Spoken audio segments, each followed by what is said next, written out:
উজ্জ্বল।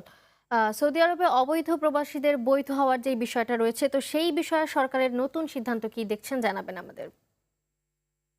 জি মালিহা, আপনাকে ধন্যবাদ। আপনি যা জানতে চেয়েছেন, আসলে সৌদি সরকার 2017 সালে একটি সুযোগ দিয়েছিল অবৈধ প্রবাসীদেরকে বৈধ হওয়ার। ওই সুযোগ কিন্তু সকল প্রবাসীদেরকে দিয়েছিল। এবার যে সুযোগটি দিয়েছেন 1 ডিসেম্বর থেকে 29 জানুয়ারি পর্যন্ত, যারা কপিলের কন্ট্রাক্ট থেকে বিচ্ছিন্ন হয়ে যারা টার্মিনেট প্রুফ পেয়েছে তাদেরকে বৈধ হওয়ার সুযোগ দিয়েছে। এটা কিন্তু শুধু তাদের জন্য নির্ধারিত, এবং সেই সময়টি দিয়েছে 2 মাস। এবং সেই তার জন্য কিন্তু কোয়া অ্যাকাউন্ট এবং অফশোর অ্যাকাউন্ট তাদের খোলা থাকতে হবে।